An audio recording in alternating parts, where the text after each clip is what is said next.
Hola, buenas tardes, bienvenidas, bienvenidos a este nuevo espacio que desde la Secretaría de Educación, Formación y Capacitación Política del CEN de Morena estamos abriendo con el propósito de reflexionar, compartir experiencias y elaborar propuestas en torno a un tema fundamental en la agenda no solo de la Secretaría, sino del movimiento, la educación. Es un gusto poder saludarles en este nuevo espacio que busca escuchar, compartir y construir una educación acorde a las necesidades de nuestro propio contexto, pero que también se oriente bajo los criterios del pensamiento crítico, descolonial y de desarrollo social. Y de este modo, hacer propuestas que nos permitan reestructurar el sistema de educación, como ya desde el 2019 se está planteando. Si bien la reestructuración del sistema educativo ha sido una lucha histórica de muchas personas, organizaciones y grupos, no queremos dejar de participar y desde la Coordinación de Educación estamos trabajando para elaborar propuestas concretas y buscar la interlocución con actores y responsables de la educación pública para que las propuestas que se discuten y se elaboran tengan causa institucional y de ese modo contribuir también a la formación de una nueva escuela mexicana. Con este fin, presentamos el día de hoy este seminario virtual Temas para la Nueva Escuela, que en gran medida representa el proyecto de educación de la coordinación, sin dejar de considerar que algunas de estas propuestas son desde el 2019 mandato constitucional. Para esta actividad contaremos con especialistas en los temas, profesoras y profesores que buscan compartir su experiencia, reflexionar y construir en la colectividad propuestas acordes a los principios que ya están en la base de los distintos documentos de educación, pero que no han sido trabajados o no han sido comprendidos en su totalidad. Les recordamos que es muy importante para nosotras y para nosotros escuchar y pensar desde distintos lugares, y eso no lo podemos hacer en solitario. Por eso les pedimos, dejen sus comentarios y preguntas para que en colectivo podamos consentir y construir. Están nuestros canales a su disposición. Por favor, sean tan amables de dejar sus comentarios, sus preguntas. El día de hoy comenzamos con el tema de pensamiento crítico. La intención es construir un piso común a partir del cual se están trabajando los demás temas, considerando que la educación debe dar respuesta a las demandas de la propia realidad desde un lugar de enunciación. Con nosotros está el doctor Jorge Zúñiga Martínez, que es el coordinador general de la Secretaría de Educación, Formación y Capacitación Política. Es doctor en filosofía por la Universidad de Frankfurt, Alemania, con la tesis Hipótesis para una teoría de la verdad y la validez prácticas. En esta universidad fue miembro de los coloquios de investigación de los profesores Matthias Lutz Bachmann y Axel Honneth, dos de los representantes más destacados de la tercera generación de la Escuela de Frankfurt. Ha sido docente universitario por más de 8 años, impartiendo asignaturas de filosofía política, social y ética, así como varias materias relacionadas con críticas contemporáneas del capitalismo y problemas contemporáneos de la educación. Además de participar en un proyecto de educación y filosofía con niños y niñas en situación de calle. Ha sido coordinador de varios cursos colectivos relacionados con la teoría crítica, tanto de Frankfurt como latinoamericana. Y de 2017 a 2019 coordinó y dirigió junto con el doctor Enrique Dussel el seminario de posgrado de ética y filosofía política. Es autor de una serie de ensayos y capítulos de libros sobre ética y filosofía política y social contemporáneas, publicados en México, Italia, Estados Unidos, Argentina, Costa Rica, Chile y España. Actualmente se encuentra en la producción de 3 libros de autor relacionados con sus líneas de investigación y docencia. De marzo a diciembre de 2020 fue coordinador de educación de la Secretaría de Educación, Formación y Capacitación Política que el doctor Enrique Dussel representa en el Comité Ejecutivo Nacional. Y de enero de 2021 a la fecha es el coordinador general de esta misma secretaría. En ese encargo ha impulsado la construcción y defensa de una agenda educativa progresista y la necesidad de la formación ética en la política. En su blog de academia.edu pueden consultarse sus publicaciones académicas para más recientes. Doctor, le dejamos el micrófono y le recordamos que, bueno, vamos a estar atentas a las publicaciones y a los comentarios que que nos lleguen en los distintos canales para que en un momento dado usted pueda dar respuesta a esas interrogantes. Muchísimas gracias por estar con nosotros acá.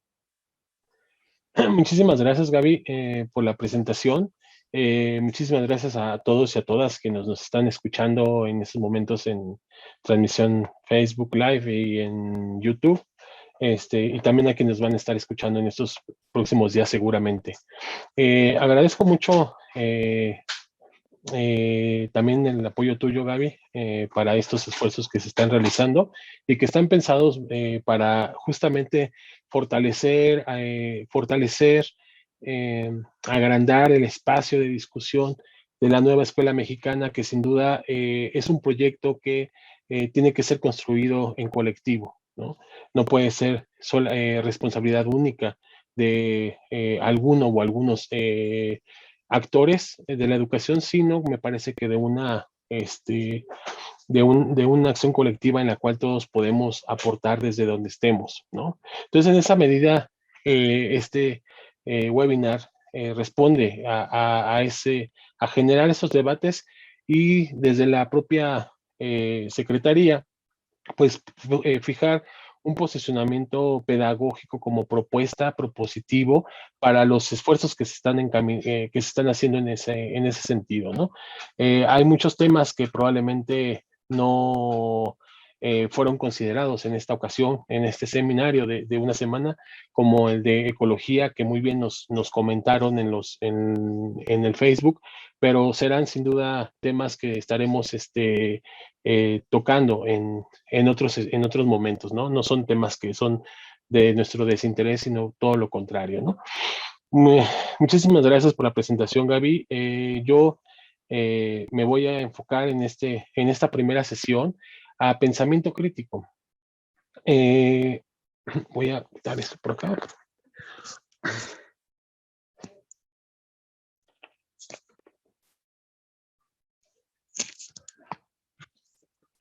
Perdón, estaba aquí acomodando estos audífonos. Bien, estoy aquí. Como decía, me voy a enfocar aquí a pensamiento crítico, que es uno de los ejes que atraviesa el currículum escolar, el currículum educativo en los diferentes niveles que se imparten dentro del sistema educativo. No existe como materia, sino es considerado más un eje, ¿no? Y un eje transversal.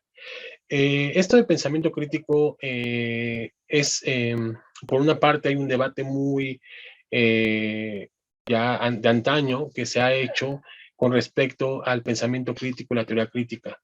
Algunas de estas escuelas de pensamiento son la escuela de Frankfurt o incluso la teoría crítica latinoamericana y también algunas otras escuelas de pensamiento que han surgido en otras latitudes, ¿no? Pero justamente aunque es un concepto que se va acuñando en la academia, pues justamente se va retomando en los sistemas educativos como un eje sobre el cual los alumnos tienen que formarse. Entonces, el pensamiento crítico es algo que en nuestro sistema educativo, desde la primaria, se está ejercitando a los niños y a las niñas a hacer este ejercicio de pensamiento y de reflexión, ¿no? Sin embargo, voy a ir poco a poco desmenuzando qué es lo que vamos a entender como pensamiento crítico y posteriormente trataré de centrar mi discusión en los procesos educativos, ¿no? En donde tenemos al menos varias experiencias que están muy influenciadas por este tipo de pensamiento, ¿no? El pensamiento crítico es un concepto que está muy manoseado, ¿no? Incluso un neoliberal podría hablar de que es bueno que se fomente el pensamiento crítico en los niños, ¿no? La UNESCO habla del pensamiento crítico. Nuestros planes y programas de estudios hablan y consideran e incorporan esa idea de pensamiento crítico. Esto de pensamiento crítico ha sido muy, muy manoseado y pareciera que nada más por el hecho de llamar algo crítico, necesariamente lo es, ¿no? Pero bueno, precisamente parte de lo que me propongo hacer en esta exposición es mostrar qué es lo que realmente podremos ser críticos. Si uno liberal está a favor del pensamiento crítico, hay que pensar qué conceptos de pensamiento crítico tiene él, ¿no? Y lo mismo, lo contrario, ¿no? Por eso es importante ir diferenciando de dónde viene esto, ¿no? Hay diferentes acepciones de pensamiento crítico en varios autores, ¿no? Desde algunos representantes, como la teoría crítica de Frankfurt, como Horkheimer, otros como el mismo Marx. En América Latina también tenemos varios autores que hablan de esto: Pablo González Casanova, Paulo Freire, Enrique Dussel, Francisco Lamer, Aníbal Quijano, muchos otros autores también y autoras que hablan de este concepto, ¿no? Pero justamente si uno empieza a revisar esos conceptos, se da cuenta que hay algo en donde coinciden, y es que precisamente el pensamiento crítico es una especie de separación de la cotidianidad, ¿no? Es decir, el individuo, el sujeto, se encuentra en comunidad y en su cotidianidad, ¿no? Empieza a ver todo como si fuera una cuestión normal, que pasan las cosas así porque deben de pasar, ¿no? Pero justamente el proceso de la crítica, ¿no? Empieza cuando precisamente empieza el sujeto a despegarse de esa cotidianidad que parece normal, ¿no?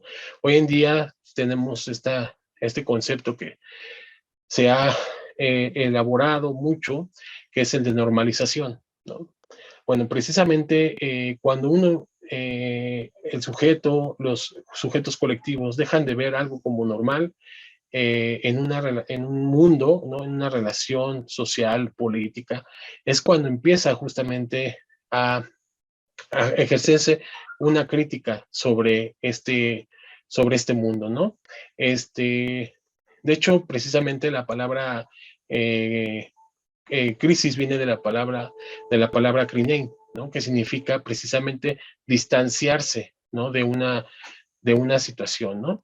Es como una especie de tomar distancia con respecto a, porque justamente uno cuando está en los procesos involucrado, inmerso, muchas veces no se tiene ese momento de distanciarse sobre esa relación, porque uno es parte de esa relación, ¿no? Entonces, por eso la palabra krinein, que significa separar, ¿no? Es como cuando el sujeto se separa, ¿no? Con respecto a una relación en la cual uno está, ¿no? Y empieza a ver precisamente la situación de otra forma, ¿no? Ya no desde la misma forma en la que yo participaba como agente, sino desde una posición distanciada, ¿no? Y justamente esta posición distanciada es también un proceso de reflexión, ¿no? Es un proceso de pensamiento. De allí que justamente se hable de pensamiento crítico, ¿no? Es un pensamiento que se ejerce a la distancia de las relaciones cotidianas en las cuales estamos inmersos, ¿no? Sin embargo, este distanciamiento se hace dentro de las propias relaciones sociales, ¿no? Más adelante diré ustedes preguntarán, bueno, ¿cómo puede ser que te distancias dentro de las propias relaciones? Bueno, aquí viene justamente el segundo concepto que está asociado a crítica, a krinein, y es justamente el criterio, ¿no? El criterio es justamente el juicio, ¿no? El criterion significa en alemán, en latín, tribunal, ¿no? Y entonces justamente el criterio es el que hace el juicio, ¿no? Sobre algo. Es el tribunal que ejerce un juicio acerca de una realidad de la cual se ha separado, ¿no? Entonces aquí ya tenemos dos palabras, krinein y criterion, ¿no? Uno como un separarse de la relación, distanciarse, pero a la vez que emite un juicio, ¿no? Y entonces cuando se emite ese juicio es justamente el criterion, ¿no? Entonces aquí ya tenemos dos palabras claves, ¿no? Crinem y criterio, ¿no? Ahora, ¿desde dónde se hace justamente este criterio, ¿no? Para enjuiciar la realidad, ¿no? Para enjuiciar esa realidad en la cual yo estaba inmerso, ¿no? Y aquí es justamente cuando definimos la palabra de criterion, ¿no? Que en castellano se dice criterio, o sea, el criterio de discernir una cosa de la otra, por ejemplo, ¿no? ¿Cuál es el criterio para discernir una cosa de la otra?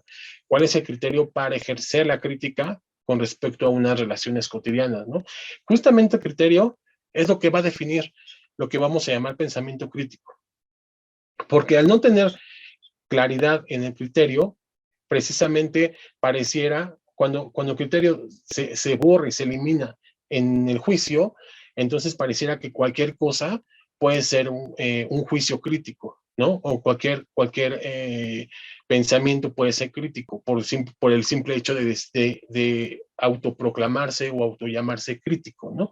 Entonces, para discernir precisamente lo que es un pensamiento crítico, necesitamos saber cuál es el criterio desde donde se emite el juicio, ¿no? Y en esa medida esto nos va a ayudar también para discernir lo que es el pensamiento crítico de pensamiento imitativo, pensamiento crítico de pensamiento ideologizado, pensamiento crítico de pensamiento fetichizado, de pensamiento crítico y pensamiento único, ¿no? Muchas veces, o de pensamiento funcional, también que habría que decir ahí otra distinción de un tipo de pensamiento, ¿no? El pensamiento funcional, que este pensamiento funcional, por ejemplo, sería el que ejercen los neoliberales, ¿no?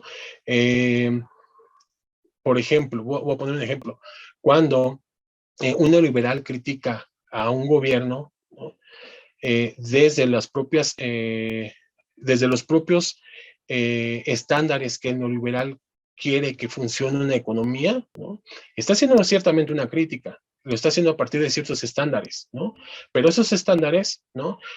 Es el criterio desde donde ejerce ese juicio, ¿no? Pero ¿qué pasa cuando esa realidad que quiere que sea más funcional a partir de estos criterios, están destruyendo precisamente la naturaleza, están poniendo en jaque a la humanidad con un virus, ¿no? Están ejerciendo, o con esas mismas relaciones, se están produciendo desigualdades y explotación mundial inéditas en la historia de las sociedades, ¿no? Entonces es justamente, eso no se puede considerar pensamiento crítico, ¿no? Sino es un pensamiento funcional de las relaciones de producción neoliberales, ¿no? Entonces, por eso insisto, no cualquier cosa que se llame o que se haga llamar pensamiento crítico es un pensamiento crítico. Se puede ejercer una crítica, sí, perfecto, pero no es pensamiento crítico, ¿no? Más adelante voy a hablar precisamente cuáles son los criterios que, a mi juicio, pues, son los que permiten definir esta idea de pensamiento crítico, ¿no? Pensamiento crítico es también un pensamiento situado, un pensamiento que responde al contexto, que responde históricamente. Es un pensamiento que está en construcción, ¿no? Y está en construcción porque precisamente una de las labores del pensamiento crítico es leer, como en palabras de Paulo Freire, podríamos decir, es el pensamiento crítico es la capacidad de leer el mundo, ¿no? Y justamente en la medida en que uno va relacionándose con la realidad, ¿no? Y va precisamente en ese acto cognoscente y de acción con la realidad, ¿no? Es como justamente el pensamiento crítico empieza a transformarse, ¿no? El pensamiento crítico es precisamente leer el mundo, ¿no? Y esto se va a distanciar de pensamiento como del pensamiento ideologizado, por ejemplo. El pensamiento ideologizado lo que hace es pensar la ideología como tal, imágenes trascendentales que están más allá de la realidad y desde la cual se interpreta la realidad, ¿no? Y lo que se hace es plantear una idea de acercamiento a esa realidad sin consideración de la factibilidad y de las capacidades y limitaciones humanas. Entonces, eso sería un pensamiento ideologizado, a diferencia de un pensamiento crítico. El pensamiento crítico, como decimos, sería la capacidad de leer el mundo, ¿no? También pensamiento crítico se distancia de lo que sería un pensamiento imitativo, ¿no? El pensamiento imitativo es aquel que simplemente copia aquellas narrativas, aquellas teorías, aquellos relatos que están fuera de una realidad contextual en la cual se sitúa el pensamiento crítico, y simplemente lo que hace es aplicarlo a la realidad sin hacer la más mínima consideración de las condiciones en las cuales se aplica y se implementa ese tipo de pensamiento, ¿no? Por ejemplo, nuevamente, para poner el ejemplo del neoliberalismo, las escuelas de economía neoclásicas son precisamente ejemplo de ese pensamiento imitativo, ¿no? Es traer esa ideología neoliberal que se desarrolló en Estados Unidos y en Inglaterra y aplicarlo a rajatabla en los diferentes contextos, como en América Latina, por ejemplo, ¿no? Entonces, sin el menor ejercicio de crítica sobre esa ideología, sin el menor ejercicio de crítica sobre esas imágenes como la idea de competencia perfecta que tiene el neoliberalismo, ¿no? Entonces, las escuelas, aunque los economistas, o muchos, no todos, pero sí una gran mayoría, ¿no? Presuman que son grandes técnicos de la economía, bueno, en realidad no son técnicos de la economía, ¿no? Son representantes del pensamiento imitativo de la ideología neoliberal, ¿no? Entonces, esto precisamente no es crítico, ¿no? Nos mantenemos con la idea de que pensamiento crítico es la capacidad de leer el mundo, ¿no? A su vez, esta idea de pensamiento, de pensamiento imitativo, que está estrechamente vinculado con el pensamiento ideologizado, es un pensamiento fetichizado. ¿Por qué pensamiento fetichizado? Porque precisamente este tipo de pensamiento deja de responder a la realidad. Y entonces lo único que hace es cómo hacer que funcione un modelo por el modelo mismo. Y ya sin consideración alguna de las condiciones reales sobre las cuales se ejerce eso, ¿no?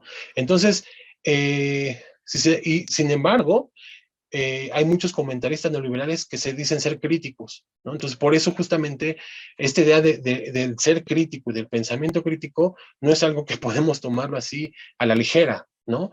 Por el contrario, hay que mostrar que esto que se llama también crítica, en realidad no es tanto crítica, sino ideología, y es también un pensamiento fetichizado que no responde más a la realidad, ¿no? Y habría un otro tipo de pensamiento que, aun cuando puede ser crítico, se vuelve ideologizado, ¿no? Y ahorita vamos a ver en qué medida. Sería lo que, y esto lo criticó mucho Paulo Freire, el pensamiento único. Algo que criticaba mucho Paulo Freire era esta idea de pensamiento único, ¿no? O sea, como la única ideología sobre la cual la realidad tiene que alinearse, y además también la multiplicidad y la diversidad de la sociedad, que existe en las sociedades, tiene también que responder a este pensamiento único, ¿no? En Paulo Freire, o sea, había mucho una crítica hacia esos pensamientos ideologizados que incluso eran de izquierda, pero que en su dogmatismo no permitían otras vías y otras alternativas, ¿no? Entonces, en este caso, yo lo que más he encontrado en Paulo Freire es que cuando hacía la crítica al pensamiento único, Paulo Freire lo hacía precisamente y de forma muy directa hacia el marxismo ortodoxo, dogmático de la década de los 50, 60, 70, ¿no? Que se alineaba de forma muy sencilla, muy fácil, o se plegaba al pensamiento marxista soviético, ¿no? Entonces ahí siempre Paulo Freire criticaba que eso, aunque era un pensamiento que surgía de un relato y una teoría crítica como la de Marx, decantaba en una dictadura del pensamiento único y en un pensamiento ideologizado, y que se había fetichizado porque ya no respondía precisamente al colectivo humano, sino respondía ya a la ideología por la ideología. Entonces, si se están dando cuenta también, estoy haciendo la crítica tanto a el marxismo ortodoxo, dogmático, como a los neoliberales, ¿no?, de hoy en día. Evidentemente, hoy en día me parece que cuando uno hace este tipo de exposiciones hay que tener más en cuenta el pensamiento ideologizado, fetichizado del neoliberalismo, porque es precisamente lo que nos está aquejando, ¿no?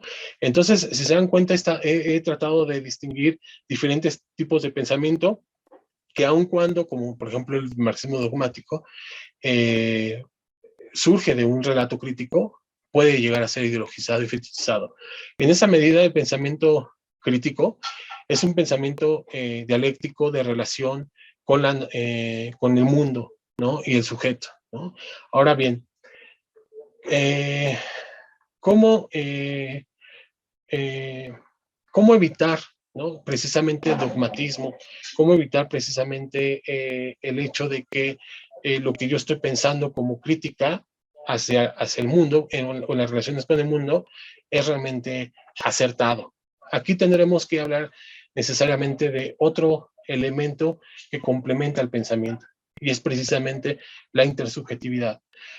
El pensar es un acto intersubjetivo, es un acto dialógico, es un acto comunicativo, ¿no?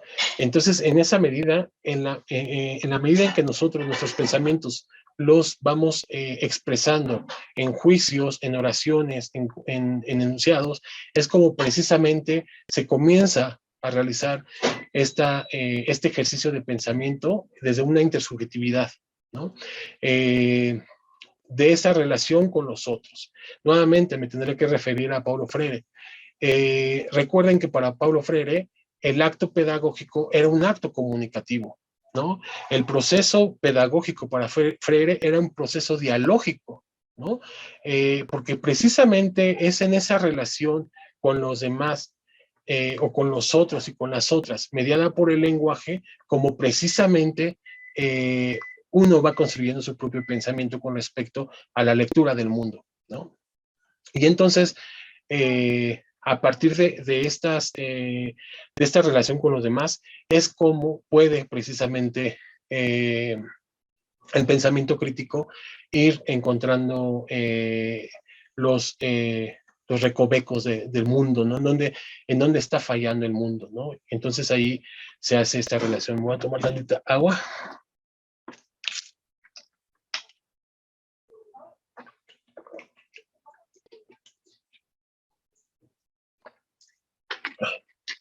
Ahora bien, otro distintivo del pensamiento crítico.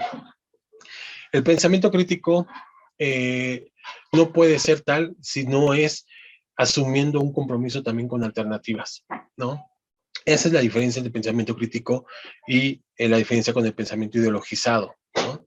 El pensamiento crítico busca siempre en esa relación con el mundo y por qué el mundo tiene tiene tanta negatividad y aliena tanto a colectivos, que entonces en esa relación puede precisamente el pensamiento crítico pensar en la alternativa, ¿no? Y eso es justamente, me parece, la diferencia sustancial entre el pensamiento crítico y el pensamiento imitativo o el pensamiento fetichizado, ¿no? El pensamiento crítico necesariamente es un pensamiento que piensa las alternativas a la negatividad del mundo, ¿no? ¿Qué significa la negatividad del mundo?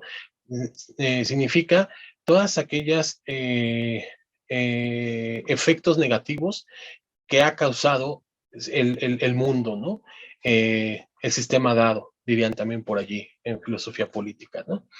¿Y cuáles son justamente ahora bien, los efectos negativos, sin embargo, los viven. Los efectos negativos no son simplemente efectos negativos, no son simplemente un concepto que recubre cierta literatura académica, sino que los efectos negativos son sufridos por personas. Y esos efectos negativos que los sufre una persona, ¿no? Es allí donde justamente se va viviendo esta idea eh, eh, del sufrir la negatividad que produce el sistema, ¿no? Entonces, justamente allí es donde, desde ahí es desde donde se plantea la crítica al sistema, ¿no? Sus negatividades, ¿no? Y justamente se plantea una alternativa, ¿no?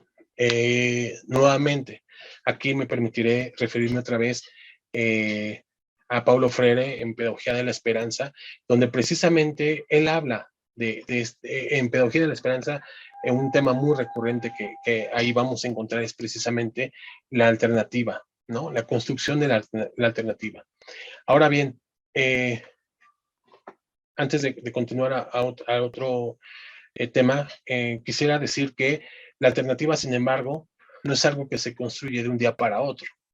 Se tiene que vislumbrar una alternativa dentro del pensamiento crítico, y como ya lo dije, el pensamiento crítico surge precisamente desde la negatividad del sistema, representado y corporalizado en corporalidades sufrientes, ¿no? Vivientes, pero que sufren, ¿no? Pero a la vez desde ahí se plantea una alternativa. Sin embargo, el plantear una alternativa, no, eso es tan solo el comienzo para construir la alternativa. Y esto que se dice fácil, en realidad es lo más difícil de hacer, ¿no? ¿Cómo se construye una alternativa? Y aquí precisamente vendrá otros temas, como es el de la factibilidad de la construcción de las alternativas, ¿no?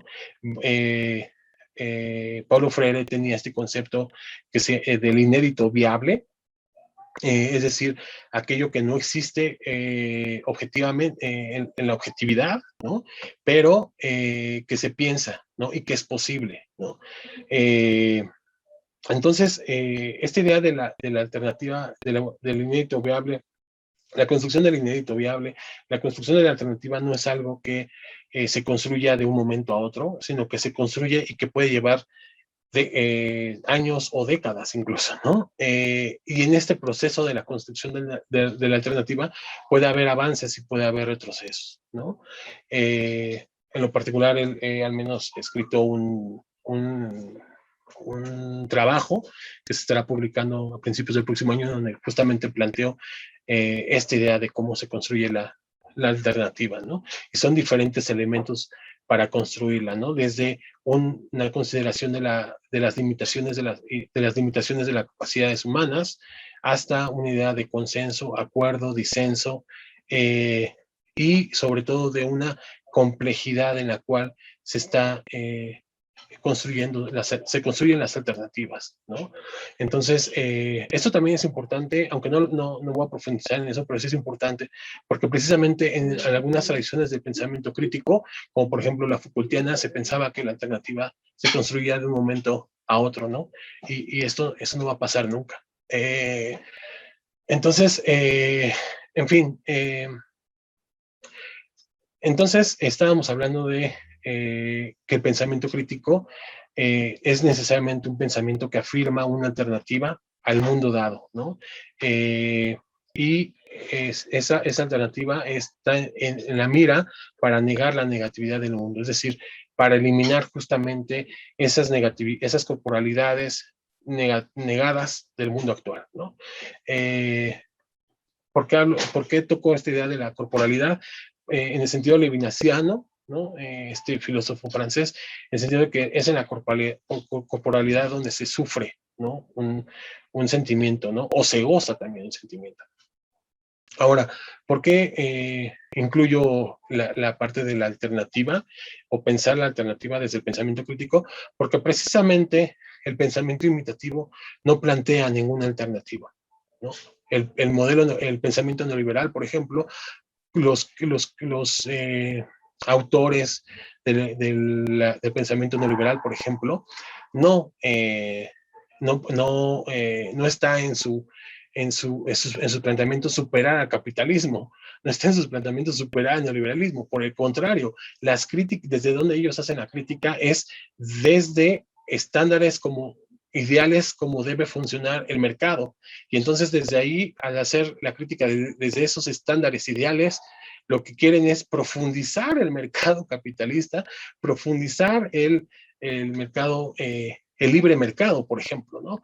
Entonces, están haciendo una crítica desde estándares ideales, pero que no quiere negar al mundo dado, sino que lo quiere profundizar con todas sus negatividades, ¿no? Entonces, eso no es un pensamiento crítico, aun cuando ellos digan que son críticos, no lo es, sino que es un pensamiento estrictamente ideologizado, imitativo y de pensamiento único, ¿no? Entonces, si se dan cuenta, el pensamiento crítico necesariamente debe de tener este elemento de la intersubjetividad y a su vez de la construcción de vislumbrar posibilidades, vislumbrar alternativas y construirlas, ¿no? En un proceso complejo e intersubjetivo.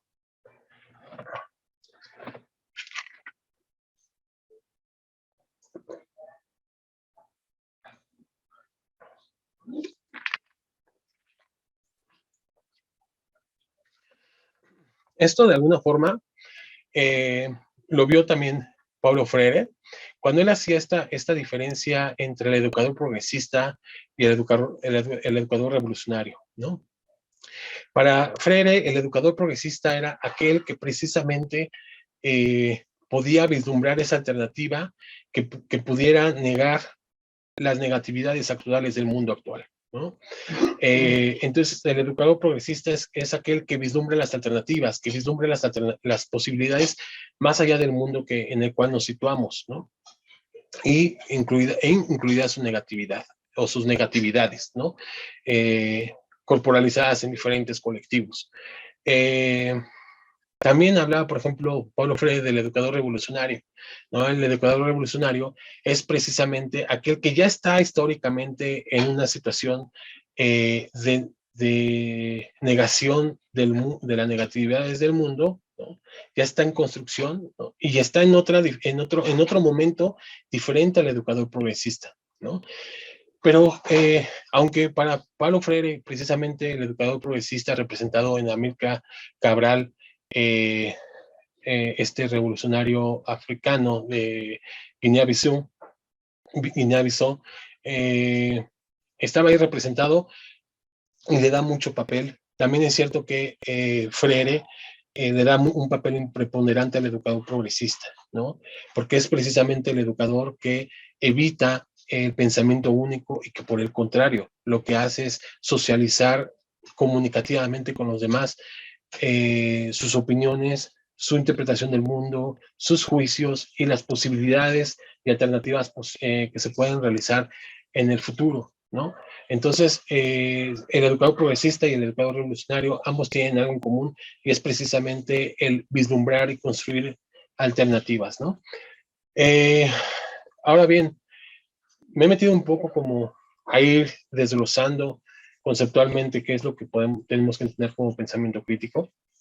Y quiero después abordar un poco a la cuestión de ya precisamente, aunque he hablado mucho de Freire, pero me gustaría hablar un poco desde la importancia de la formación de pensamiento crítico en los niños y las niñas desde la primaria, ¿no? Y en la secundaria, principalmente en la educación básica, porque ahí precisamente está la base de que un ciudadano pueda tener capacidad de pensar los retos que le enfrenta el mundo político y social, ¿no? Y también hablar un poco de el pensamiento crítico, pero cómo se ve en algunos documentos de la UNESCO, y que pues a mi juicio está muy distanciado de un concepto de pensamiento crítico que realmente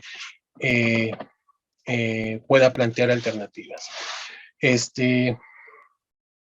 Bien, sobre algunos documentos que he encontrado de la UNESCO, en particular uno que es muy reciente, que bueno, nada más lo revisé revisé varias literatura actual de cómo se piensa el pensamiento crítico en en las escuelas, ¿no?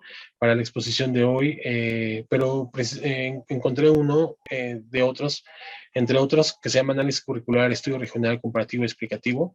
Y yo creo que aquí, precisamente, el concepto y la idea que estoy desglosando de pensamiento crítico, dista de cómo se ve, por ejemplo, esta idea de pensamiento crítico junto con conceptos actuales de educación, de ciudadanía mundial, por ejemplo, ¿no? Es interesante que en ciertos documentos de la UNESCO y que son adoptados casi de forma acrítica en muchos sistemas educativos, me parece que México no es la excepción, se habla de que el ciudadano, por ejemplo, tiene que ser, bueno, se debe educar para una ciudadanía que se acople y que pueda responder al mundo globalizado actual, ¿no? Entonces, aquí precisamente es una idea que no me parece que está en sintonía con una idea de pensamiento crítico, porque precisamente lo que están haciendo es declarativamente decir que que el ciudadano no es constructor del mundo, sino que el ciudadano simplemente es un ente pasivo que tiene que acoplarse a una sociedad globalizada y a una sociedad de una dinamicidad económica y social eh, vertiginosa, ¿no? Entonces, desde el pensamiento crítico me parece que se tiene que pensar desde otra forma, ¿no? Y en realidad se tiene que hablar cuando si articulamos pensamiento crítico con ciudadanía, pues justamente lo que se tiene que hacer es formar a los niños en el pensamiento crítico a partir de su mundo inmediato cotidiano, y pensar precisamente en las posibilidades que tiene para reconstruir el mundo en el cual él se encuentra, ¿no? Se trata de que el sujeto se vea como constructor del mundo y no como un ciudadano que simplemente tiene que acoplarse al mundo que se le ha impuesto, ¿no? Entonces me parece que en la UNESCO encontramos mucho este tipo de concepciones en donde pareciera que el ciudadano solamente tiene que acoplarse a las relaciones sociales y a partir de allí encontrar soluciones, encontrar posibilidades, pero dentro del propio mundo, ¿no? Y precisamente lo que hemos dicho en el pensamiento, en la cuestión en el concepto de pensamiento crítico, es que el pensamiento crítico plantea también alternativas, ¿no? Entonces, ese es precisamente, yo creo, el punto medular cuando articulamos pensamiento crítico y ciudadanía.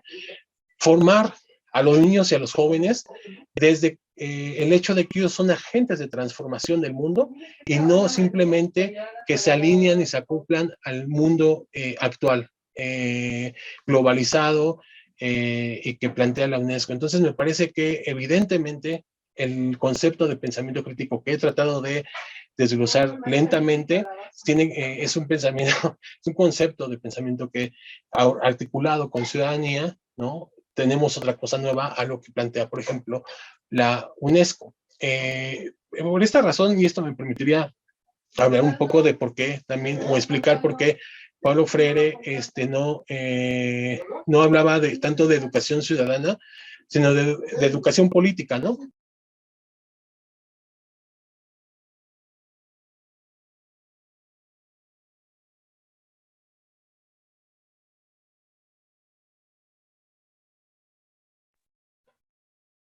¿Me escuchan?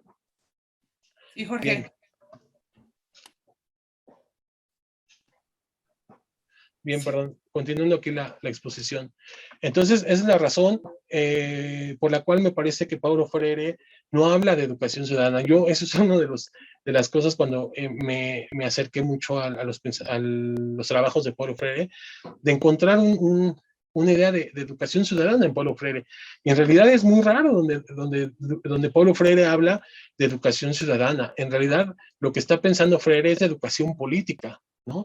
A partir de esta distinción que hablaba de pensamiento crítico y educación ciudadana, me voy a orientar a una interpretación que tengo de Paulo Freire y por la razón por la cual no hablaba de educación ciudadana, sino de educación política.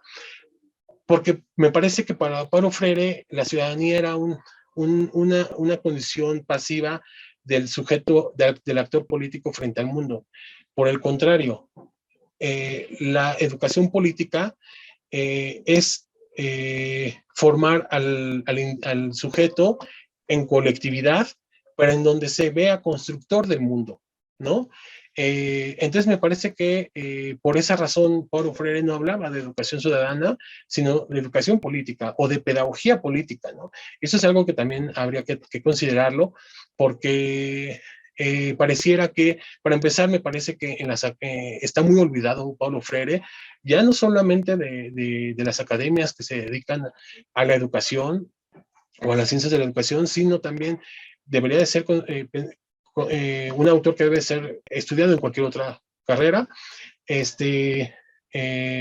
como uno de los autores, de los grandes autores del siglo XX en América Latina. Y eso por una parte, y por otra porque pareciera que muchos quieren encontrar en Freire una especie de cómo una serie de reglas de la acción pedagógica emancipadora, ¿no?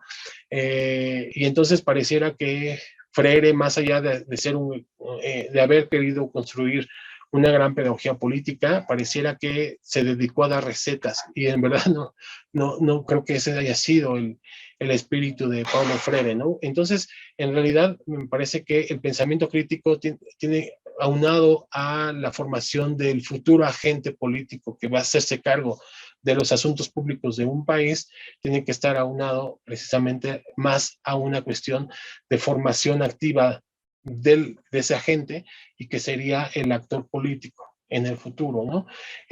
Pero que desde niño puede ya ser formado con la experiencia de los docentes, de los educadores, con las relaciones con sus compañeros, a partir del juego, a partir de los cuentos, a partir del diálogo, de la comunicación, y que se puede precisamente formar en eso, ¿no? Evidentemente, en un niño no va a tener la misma experiencia que un adulto, pero a partir de su inmediatez del mundo, ¿qué posibilidades y alternativas puede encontrar el niño, ¿no? Esto también dista de un concepto de pensamiento crítico que encontramos muy recurrente en documentos educativos oficiales, de sistemas educativos y de organismos internacionales, donde parecía que pensamiento crítico es pensamiento funcional, es decir, encontrar posibilidades a partir de las relaciones dadas, ¿no? Y no a partir de alternativas a esas relaciones dadas, ¿no? Y justamente el encontrar alternativas en esas relaciones dadas es lo que permite la imaginación para llegar a otro tipo de soluciones. Entonces, al niño, al joven, se le puede formar precisamente desde una posición más activa, más formativa del pensamiento crítico, y sobre todo teniendo en cuenta que el ciudadano es un actor político, ¿no? Y pareciera que esta categoría sobre la cual habría que hacer en algún otro momento, alguna presentación o alguna disertación más amplia, pero pareciera que esta idea de ciudadanía es simplemente una idea como pasiva de la relación política que tiene el sujeto con la polis, y en la cual de vez en cuando se manifiesta, como por ejemplo en elecciones, al contrario de formar a un actor político, ¿no? Porque el actor político es alguien que está constantemente relacionándose con la polis, ¿no? Me parece que ahí, a partir de estas sospechas de por qué Paulo Freire no hablaba tanto de educación ciudadana, se podría llegar a algo interesante como la idea de educar a los agentes políticos más que a un ciudadano, ¿no? Y justamente la idea o el concepto de educación política subsumiría el concepto de educación ciudadana, ¿no? O de la educación del ciudadano. El actor político es un ciudadano y además es un agente, ¿no? Entonces, bueno, me parece que precisamente a partir de este concepto de pensamiento crítico es desde donde se puede o que da pistas de cómo formar a esos niños y a esos jóvenes. Más aún me parece que en el caso mexicano es interesante hablar de esto porque precisamente un poco distanciado ahora sí de la relación de la dinámica electoral de la cual acabamos de de pasar. Precisamente me parece que habrá muchas opiniones sobre la situación política actual, pero me parece que no cabe duda que estamos precisamente viviendo un proceso de transformación en México.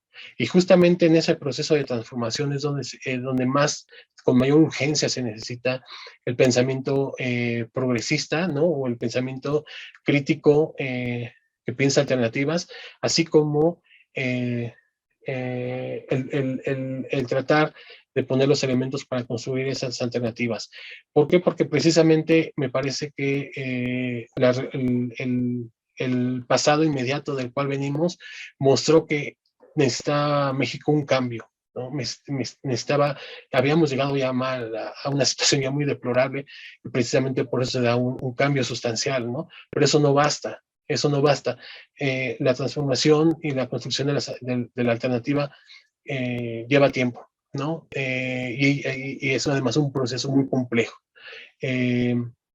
Ahora bien, esto es importante porque precisamente lo que nos damos cuenta en 2018 es que ya no podíamos vivir con ese sistema, ¿no? Entonces, lo que se trata es justamente de buscar esa transformación y me parece que muchos en el país lo han entendido poco a poco, o lo hemos entendido poco a poco, y sobre todo esto considerarlo en la medida en que si bien hay un bloque que busca la transformación, hay un bloque que no busca la transformación. Precisamente su única alternativa es voltear al pasado y lo que no funcionó en el pasado, volver a hacer que no funcione en el presente. Entonces, eso no es para nada una alternativa. Eso es simplemente lo que no funcionó, hacer que no funcione en el presente. Y por el contrario, un bloque más crítico que sí está buscando una transformación parcial de las relaciones sociales, necesita otro tipo de pensamiento. Y me parece que en esta medida, pues lo que se hace con el pensamiento es tratar de acompañar lo que en la praxis se hace, ¿no? Y para terminar y dejar un poco espacio para preguntas, y comentarios y críticas también, debo decir lo siguiente. El concepto de pensamiento crítico lo que hace es no dicotomizar teoría y praxis, sino lo que hace es articularlas, ¿no? Teoría y praxis se articulan y se sintetizan en el pensamiento crítico. También lo decía Freire. La praxis por la praxis, ¿no? Te lleva al activismo, ¿no? La teoría por la teoría te lleva a la ingenuidad.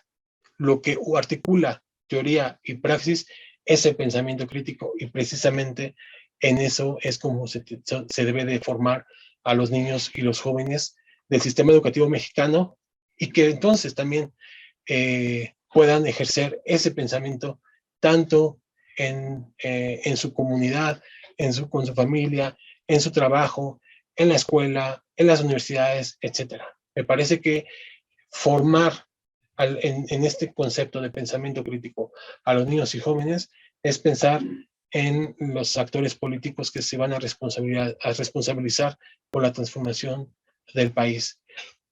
Hasta aquí me gustaría dejarle para poder dar paso a preguntas y comentarios. Muchísimas gracias. Muchas gracias, doctor Jorge. Bueno, sí, han llegado bastantes comentarios, sobre todo saludos. Me voy a dar la tarea de leerlos todos. Dice Esperanza Martínez. Rushke, hola, buenas tardes, saludos desde Pochutla, Oaxaca. Gustavo Hoffman, que es, bueno, habría que señalarlo, es uno de nuestros ponentes esta semana. Dice, saludos desde las sierras cordobesas argentinas. Carlos González Araiza dice, saludos desde Mexicali, Baja California. José Vila Moreno, saludos compas desde Acatzingo, Estado de México. María Teresa de Jesús Tapia Franco dice, buena tarde, saludos desde el Centro de Maestros 1311, Tulancingo, Hidalgo. Ezequiel Montes nos pone una pregunta en el chat. ¿Cómo motivar y desarrollar este pensamiento crítico en las compañeras y compañeros de Morena. Muchos de ellos tienen ese pensamiento único y más que fetichizado. ¿Quieres que te las lea todas y después haces una respuesta a todos o vamos una por una? Como tú me digas. Hacemos una ronda de 3 preguntas. 3 preguntas, bien. Te voy a decir, entonces esta sería nuestra primera pregunta. Dice Sam Marla Singer, el humano en interrelación con el todo. Brenda Lira, buenas tardes, saludos desde Hidalgo.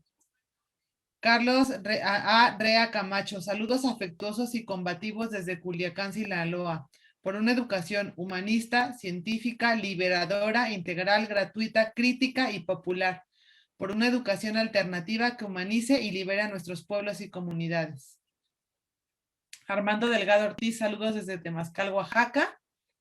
Y Sholpi Roger, ¿qué me dice? Giró, antecesor de Paulo Freire. Hay mucho pensamiento crítico por alcanzar en el profesorado.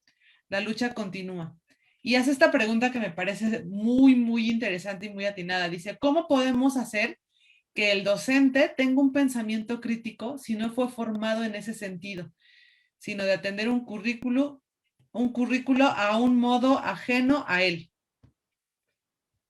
Bueno, esa sería nuestra segunda pregunta. Y Sam María Singer, la definición que plantea UNESCO sobre pensamiento crítico reproduce el sistema neoliberal y entiende a las personas como capital humano. Echemos un vistazo a las 11 habilidades para la vida. María Teresa de Jesús Tapia Franco dice, lo que articula teoría y práctica es el pensamiento crítico. Gracias. Bueno, entonces ahí ya tenemos 3 preguntas que me parecen, la verdad, muy, muy interesantes. Creo que la tercera no me quedó clara.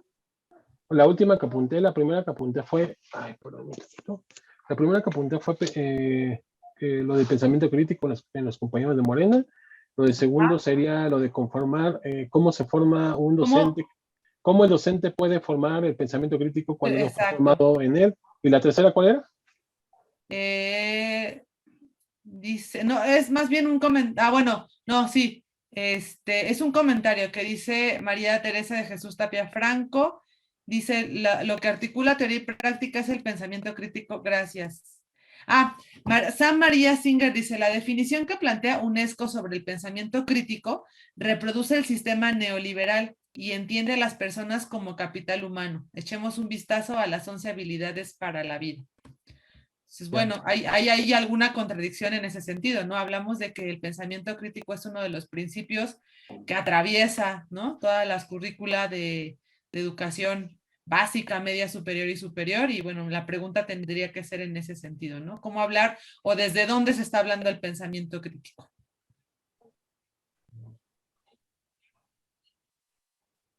Bueno, a ver, bueno, lo empiezo por la tercera, y sí, me parece, coincido con Sam Marla Singer, que precisamente la UNESCO no tiene, y eso es algo que quería llamar la atención en la exposición, que no lo dije de forma frontal, pero lo digo.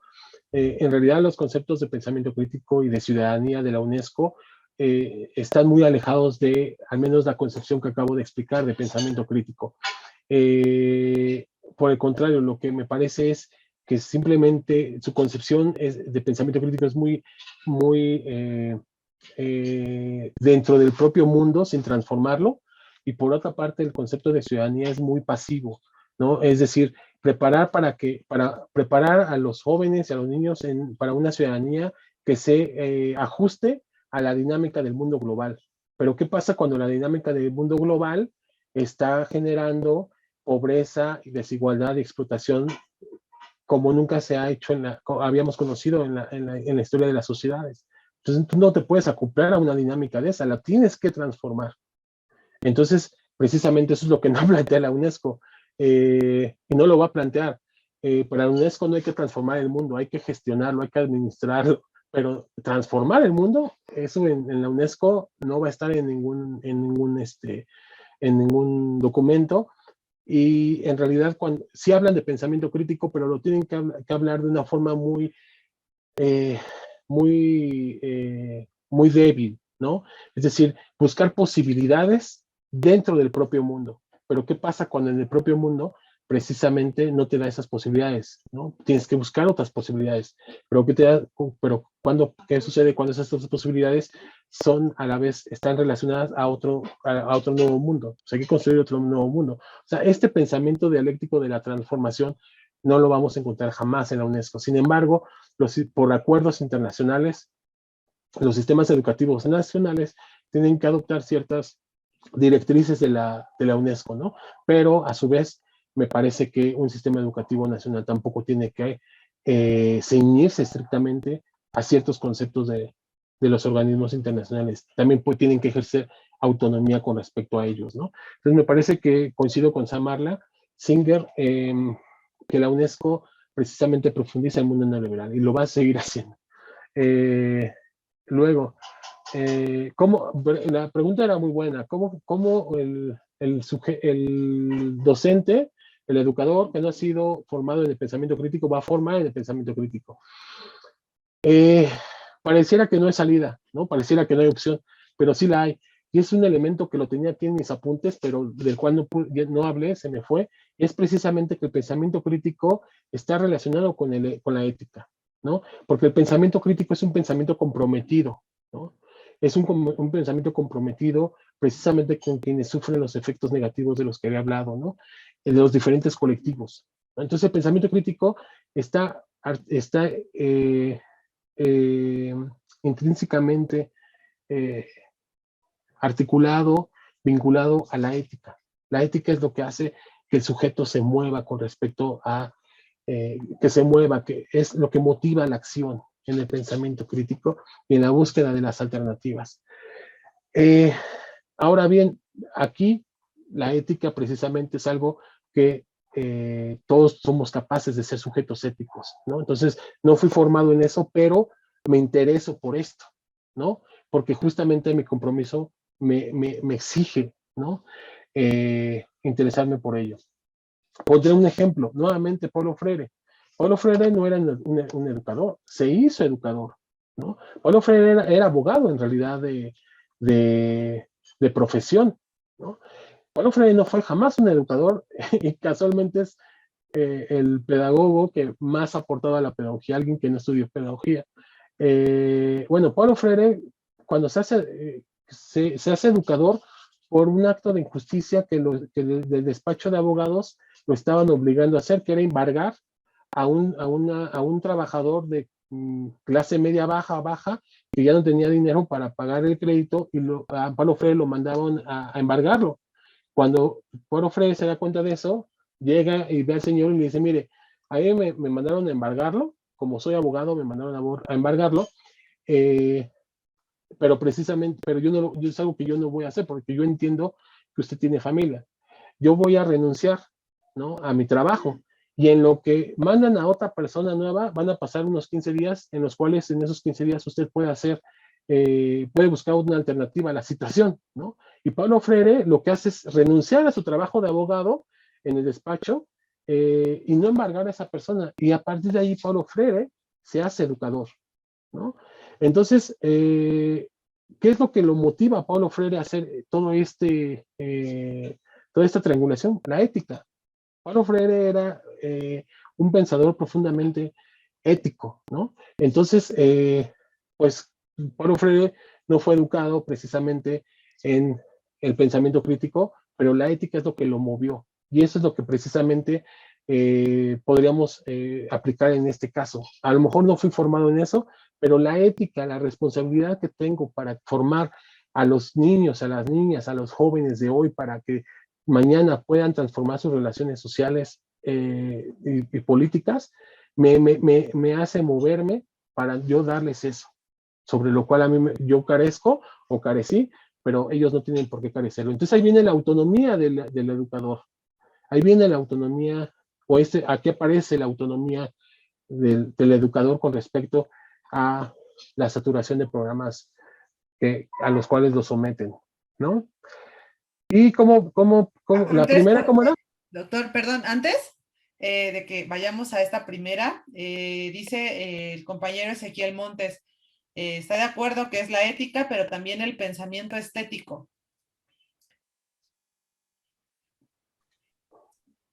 Claro, sí, está bien. No está, o sea, el pensamiento crítico y la ética no está en ningún momento divorciado con el pensamiento estético.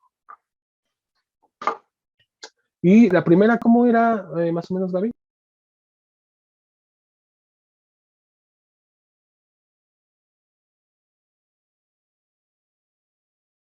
Justo es del compañero Ezequiel, que hablaba justo, me parece que de la estética como este proceso de sensibilización que nos permite darnos cuenta de las, de las negatividades del sistema.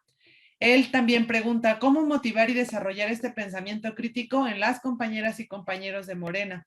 Muchos de ellos tienen ese pensamiento único y más que fetichizado. Claro, bueno, ahí precisamente tiene que ser todo un programa de formación política, o sea, parte de un programa de formación política para los militantes de Morena, como lo expresa el compañero, como lo expresa Ezequiel, pues precisamente debe incluir estos elementos de la acción política crítica, ¿no? O sea, la acción política crítica es también algo que se piensa, ¿no? Entonces, en esa medida, tiene que también pensarse en qué consiste esa acción política, ¿no? Es decir, nuevamente, como digo, pensamiento crítico sintetiza teoría y praxis, ¿no? Ni todo es activismo político, ni todo es reflexión eterna de la política. Tiene que haber un punto medio, un punto de articulación, y eso es el pensamiento crítico. Es un pensamiento de compromiso ético y que llama a la acción, ¿no? Lo repito, no todo es acción, ¿no? No todo es teoría, tiene que haber una articulación entre una y otra, y eso es el pensamiento crítico. Muy bien, bueno, yo había apuntado, ¿no? Me quedé pensando en esta idea que tú decías, que tú planteaste todo el tiempo, donde hablabas de que el pensamiento crítico es leer el mundo, ¿no? Y yo le abonaría esa idea desde, o sea, el desde dónde se lee y, y para qué se lee el mundo. Y con esto también, bueno, hay otra pregunta que me parece muy interesante que dice, Jorge, ¿el criterio con el que el pensamiento crítico hace juicios sobre la realidad de la que se ha distanciado siempre es un criterio ético o hay diferentes criterios? Me parece que embona un poco con esta idea, ¿no? Que te estaba diciendo de el desde dónde se hace el juicio. Claro, Toda educación crítica es liberadora. bueno, son muchas cosas, Bueno, tengo que sí. apuntar. Perdón, A ver, pero bueno, ya se empezamos está haciendo primero, la discusión. ¿cómo era? Y esta última pregunta la hace Jardiel Moguel, que no está de más también decir que que será uno de nuestros ponentes esta semana. Él estará con nosotros el viernes y me parece fabuloso también por acá anda la doctora Carmen Camarillo. Entonces, es muy bonito ver que se está construyendo, o sea, que esto que se hace, aunque cada uno tiene un espacio, ¿no? Su propio espacio, pues que se estén planteando como una propuesta común. Entonces, bueno, no sé si te la vuelvo a preguntar. ¿Sí? Ok. Espérate, tantito, Gaby, Dice, dos segundos nada más para saludar a todos y a todas las que nos están escuchando, a quienes han compartido este Facebook Live, se llama así. Y también saludar a los ponentes que nos están escuchando, que vienen justamente en esta semana, a Carmen, a Jardiel, a Daniel Hoffman, bravo, Gustavo Hoffman, y bravo, también Hoffman. a Daniel, saludarlos, les agradezco que hayan entrado por acá y nos estaremos viendo toda la semana, y a todos los que nos están escuchando y que han compartido demasiado este Facebook Live, les mandamos un saludo enorme. Ahora sí, ¿me puedes repetir las preguntas? Ahí voy. Dice, el criterio con el que el pensamiento crítico hace juicios sobre la realidad de la que se ha distanciado, ¿siempre es un criterio ético o hay diferentes criterios? Ajá, perfecto, ese apunté. La otra pregunta, ¿cuál era? Bueno, yo te preguntaba eso, ¿no? Justo, toda filosofía, o sea, toda filosofía crítica es una filosofía de la liberación porque justo apela, ¿no? O hace el análisis de la realidad desde la negatividad. Y bueno, si quieres te digo otra o te dejo que contestes esta. ¿Y la tercera cuál es de una vez? Sí, esto o sea, es más o menos parecida a la que hace Jardiel. Si o sea, leer el mundo tiene implicaciones desde el dónde se lee y para qué se lee el mundo. O sea, ¿hay alguna cuestión que nos permita hacer una lectura del mundo que sea distinta del desde dónde y el para qué? Sí, gracias, Gaby. Empiezo por la segunda, eh, por la última, perdón, por la tercera. Y me parece que precisamente en la tradición de la teoría crítica, tanto de Frankfurt como latinoamericana, siempre ha estado claro desde dónde ejercer esa lectura del mundo, ¿no? Y es precisamente a partir de las patologías del sistema dado, ¿no? Es decir, desde aquellos que han sido excluidos, oprimidos, que desde su propia corporalidad sufren los efectos negativos, ¿no? ¿Por qué tenemos que pensar que en el mismo territorio nacional tiene que existir una de las personas más millonarias del mundo y a su vez tenemos que aceptar que existan los municipios más pobres del mundo en el mismo territorio, ¿no? Entonces, el cuestionarnos sobre eso es precisamente el pensamiento crítico. ¿Desde dónde estamos ejerciendo la crítica? Pues precisamente desde los municipios más pobres del mundo que, si mal no recuerdo, están en Oaxaca, ¿no? Entonces, es a partir de allí, ¿no? Desde la negatividad del mundo, o sea, cuando es en la positividad, ¿no? Encontrar la negatividad y a partir de allí ejercer la crítica, lo que decía el Crinen, ejercer la crítica y el juicio al mundo, ¿no? Y evidentemente esto, para responder la primera pregunta, es un acto ético, ¿no? O sea, es la articulación entre praxis política y ética, ¿no? ¿Por qué? Porque precisamente hay cierta, voy a decirlo de forma muy coloquial, ciertos estándares normativos éticos desde los cuales ejercemos esa crítica, ¿no? Por ejemplo, el de igualdad, el de justicia, ¿no? El de libertad, el de emancipación, etcétera, ¿no? Emancipación sería más una categoría política, ¿no? Pero precisamente, o sea, aquí el punto me parece, perdón que se me resbaló, aquí el punto es no, si bien distinguir analíticamente por metodología, conceptualmente ética y política, ¿no? Esta distinción no tiene que ser una distinción y una dicotomización radical, sino que tiene que articularse ética con política, ¿no? Tiene que hay que hacer una distinción conceptual entre teoría y praxis, pero precisamente articularlos y en pensamiento crítico, ¿no? O sea, yo creo que no hay que, eso es algo que aprendí yo mucho de Paulo Freire, no hay que dicotomizar, sin encontrar justamente las articulaciones de elementos, ¿no? Pero a la vez distinguir analíticamente por procedimiento, ¿no? Eh, ¿Qué contesta todas, Gale?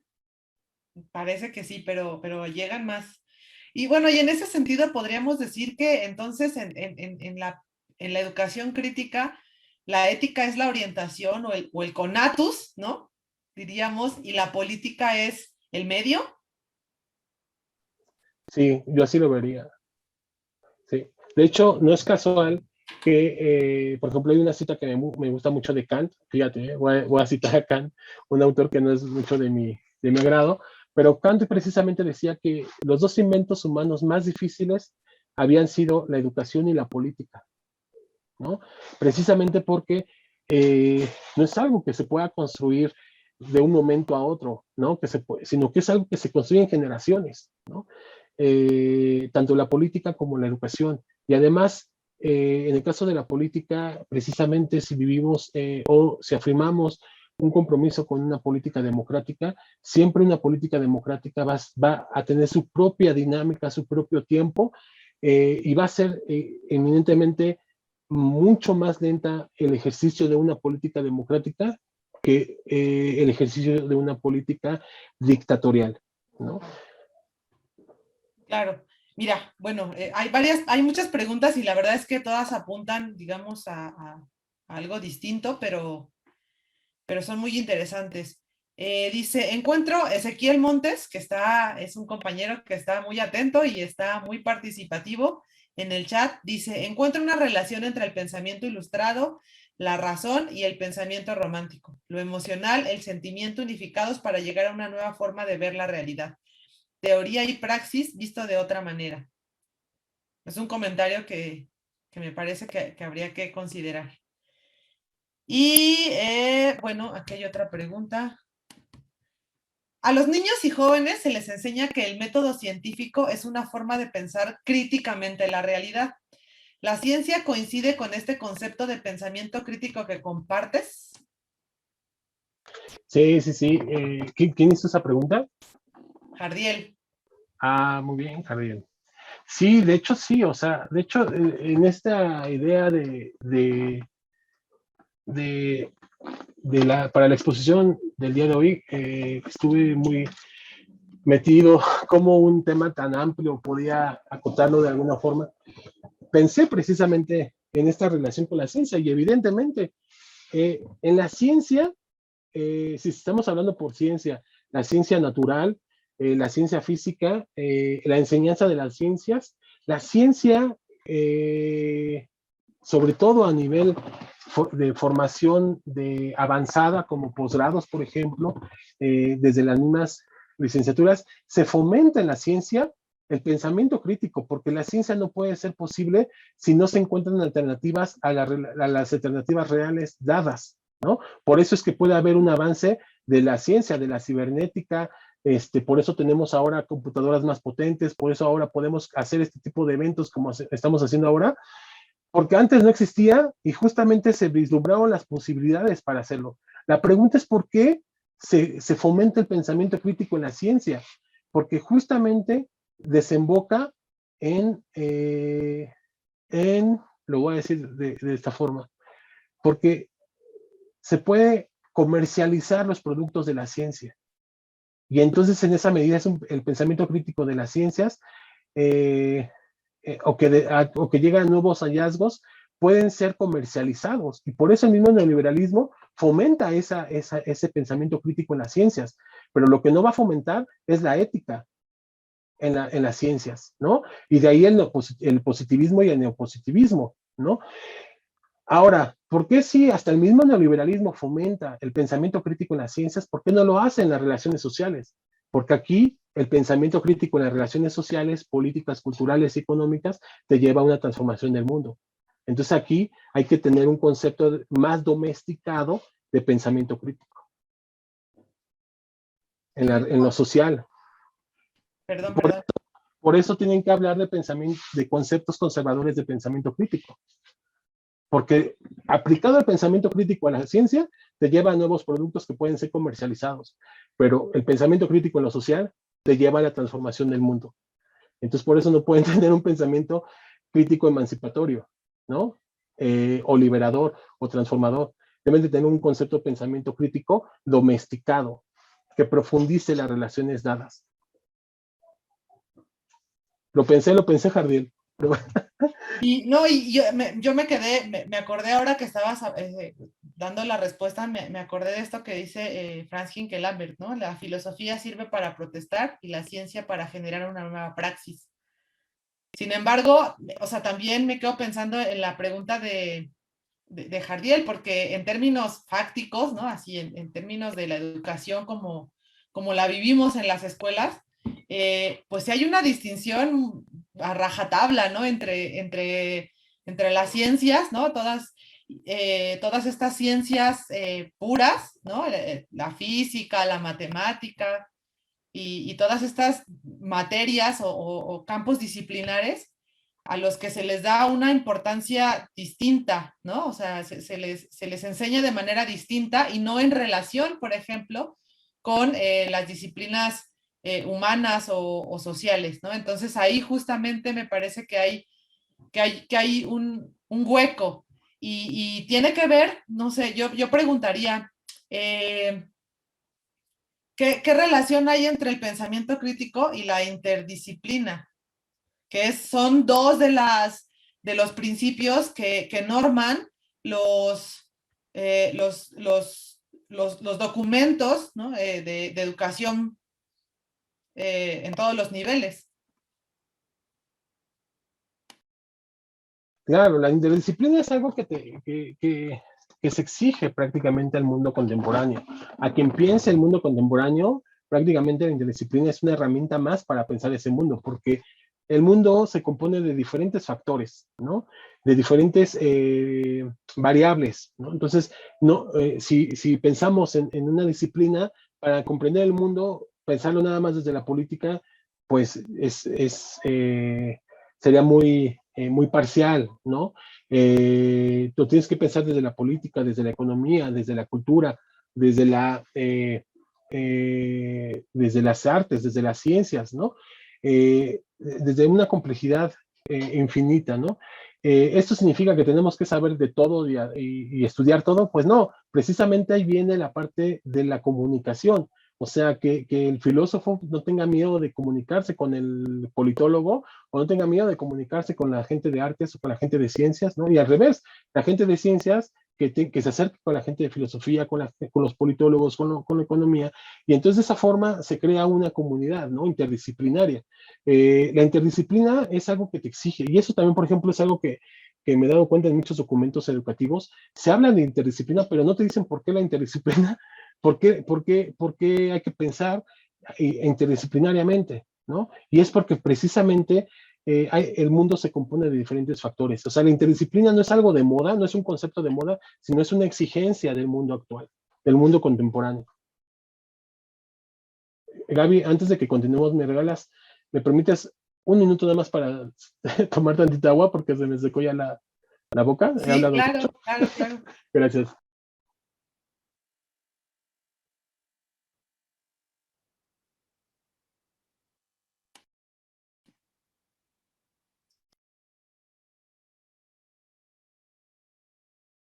Bueno, pues mientras el doctor Jorge regresa, eh, les quiero invitar a que nos sigan en las redes del Facebook, del YouTube. Y bueno, toda esta semana va a ser de este seminario en línea, temas para la nueva escuela. Tenemos ponentes muy interesantes con propuestas que ya han sido trabajadas. El día de mañana tendremos a la doctora Carmen Camarillo. Ella nos va a hablar de filosofía con y para niños y niñas. Ya también es una propuesta muy trabajada que no es que esté de moda, como decía el doctor Jorge, pero bueno, habría que ver cómo trabajarla de tal manera que pueda ser factible, ¿no? El miércoles tendremos a un compañero de Argentina, el compañero Gustavo Hoffman. Él nos tiene una propuesta de vida saludable, pero que va más allá de unas cuestiones de hábitos alimenticios, de ejercicio y de estas cuestiones que son muy importantes, pero la idea es que comencemos a pensar por qué, o sea, la fundamentación de los hábitos de vida saludable.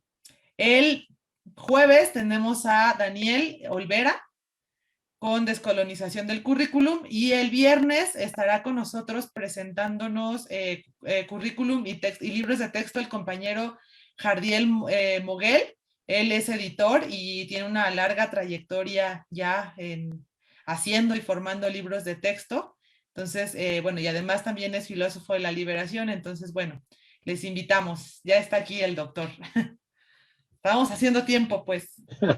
Gracias, pero es que sí, hasta la garganta se me había secado, de verdad. Sí, sí, sí. Bueno, el compañero Ezequiel Montes dice, híjole, es que hay varios ya comentarios. María Teresa de Jesús dice, lo que articula teoría y práctica es el pensamiento crítico. Gracias. No sé si es pregunta o comentario, pero bueno, Pero en mi puedes. lo acabo de decir que sí, Sí, sí, sí. lo que articula teoría y praxis es el pensamiento crítico. Crítico. Dice, bueno, te felicita Carlos González Araiza, dice, espléndida presentación, empiezo a entender lo que es el pensamiento crítico, y él mismo, bueno, pregunta si tienes textos. Bueno, quizá después de la presentación le puedas escribir, compartir tu blog. Y bueno, Ezequiel Montes dice, exacto, ciencias utilitaristas para comercializar, no para transformar a la sociedad. Falló la revolución industrial en sus orígenes. Y déjame ver. La compañera Sam Marla Singer dice, gracias doctor, creo que la realidad se lee desde abajo, así como la ética que debe ser desde abajo y en interrelación con el otro, humano y no humano.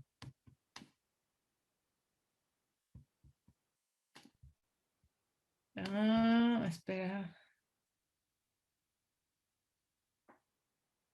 Ok, bueno, Jardiel dice, ya vi Jorge, qué interesante tu respuesta. Dice, el avance de la ciencia requiere que se establezcan condiciones propicias para el diálogo y la argumentación reflexiva, y dichas condiciones cuentan ya con un contenido ético. Ese es un comentario más que pregunta, pero bueno, no sé si quieras ahondar en esa idea. ¿Te la repito? Dice, el avance de la ciencia requiere que se establezcan condiciones propicias para el diálogo y la argumentación reflexiva, y dichas condiciones cuentan ya con un contenido ético. Pero... No, es un comentario, pero yo te comentario. preguntaba si querías ahondar en esa idea. Sí, bueno, sí, gracias, Gaby. Bueno, nada más decir que en realidad sí hay científicos que pueden defender el hecho de que la ciencia tiene que estar articulada con la ética o tiene un componente ético. Por ejemplo, esta idea de la bioética, ¿no? La bioética es precisamente esa reflexión sobre asuntos con la ciencia, ¿no? Como el componente, el elemento ético de la implementación y el uso de la tecnología, por ejemplo, ¿no? Entonces sí hay ciertos esfuerzos, pero en realidad creo que el neopositivismo sigue dominando en las ciencias, ¿no? Y además, dicho sea de paso, o sea, la bioética en algunos casos se implementó por moda, o sea, porque de eso hablaban los estadounidenses, de eso hablaba, ese es pensamiento imitativo, eh, porque hablaban en Estados Unidos de bioética, porque hablaban en Europa de bioética, pero realmente yo hasta donde tengo conocimiento, no hay una escuela de bioética que responda a las realidades latinoamericanas, por ejemplo. Claro.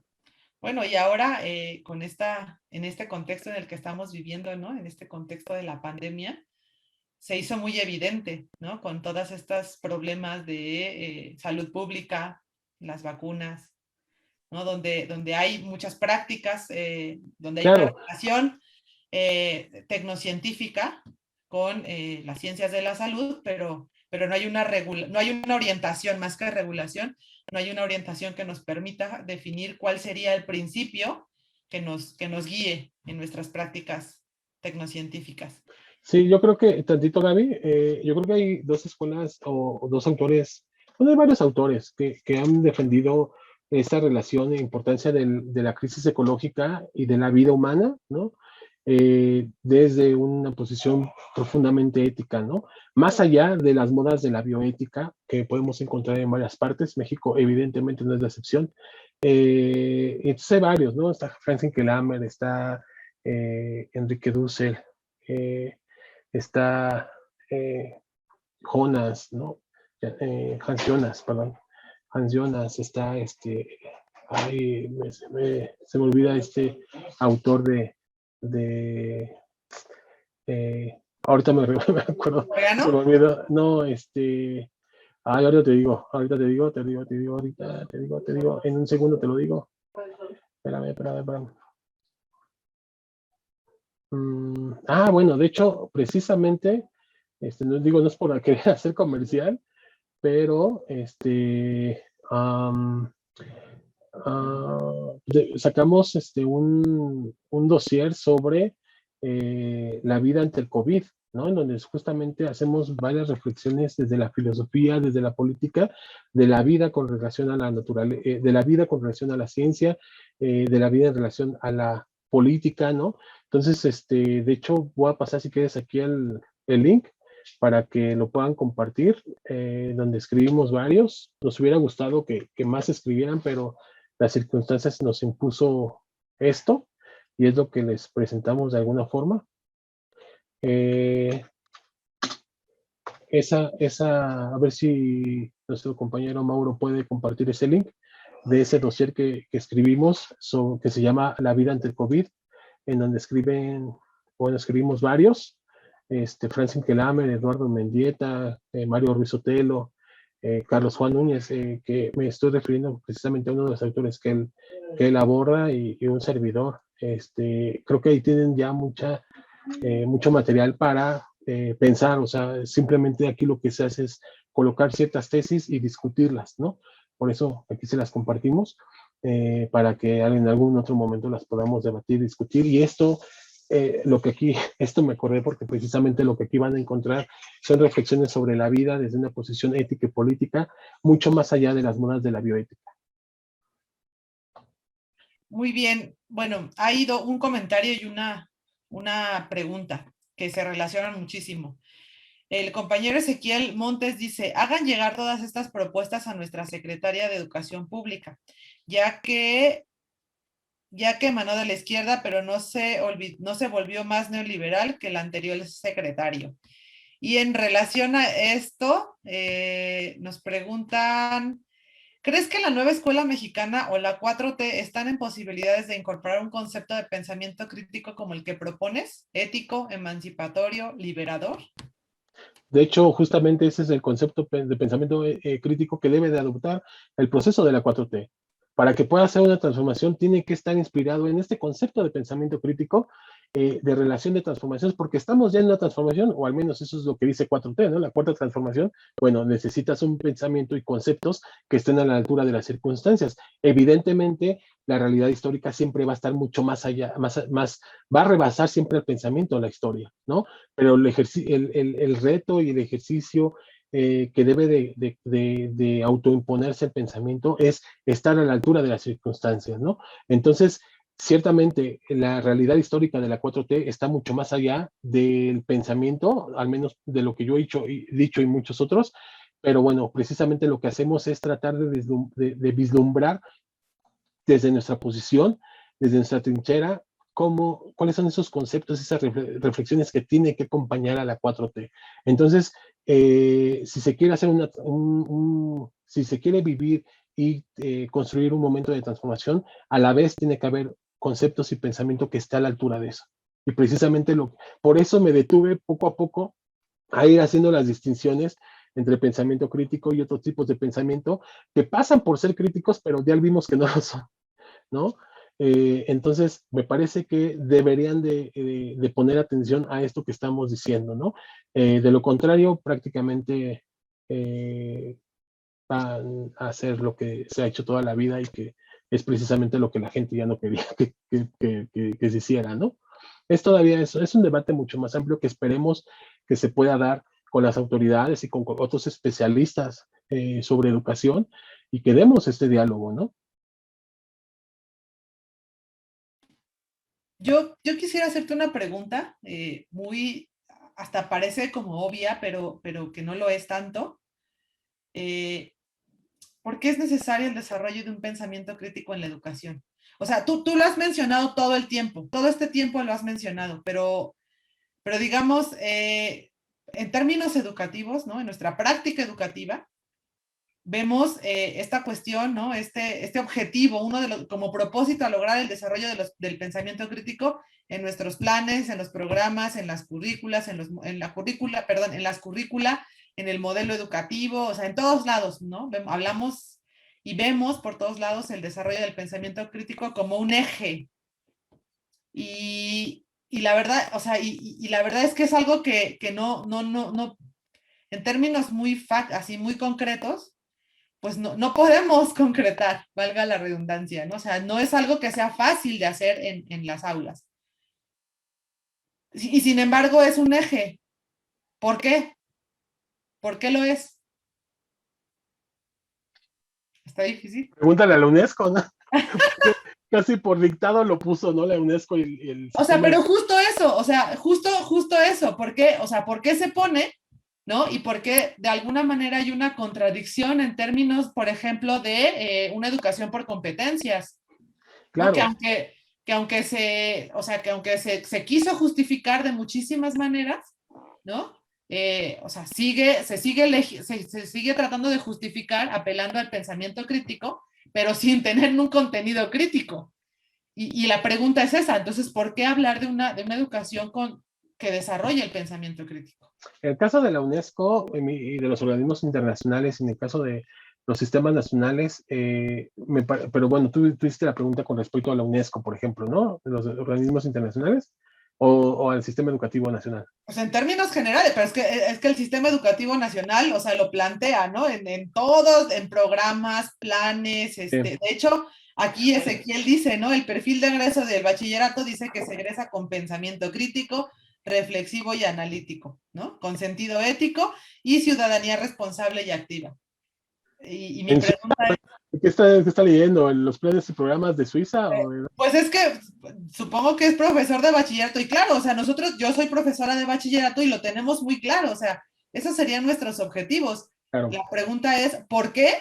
¿Y en qué sentido, no? Se plantea desde estos organismos internacionales, por ejemplo. Es que yo creo que tienen que legitimar ciertos discursos. Me explico, para legitimar el discurso de las competencias, tienen que mostrar tienen que hablar de ciertos conceptos que les son incómodos si los tomaran en serio, como el de pensamiento crítico. Entonces, para poder hablar de competencias, tienes que legitimarlo con un concepto que no sea propiamente que venga de la tradición de conservadora de derecha capitalista, ¿no? Sino desde conceptos que vienen, porque el de pensamiento crítico viene de la tradición de la teoría progresista, de la teoría crítica, ¿no? Asimismo también de las luchas emancipadoras, ¿no?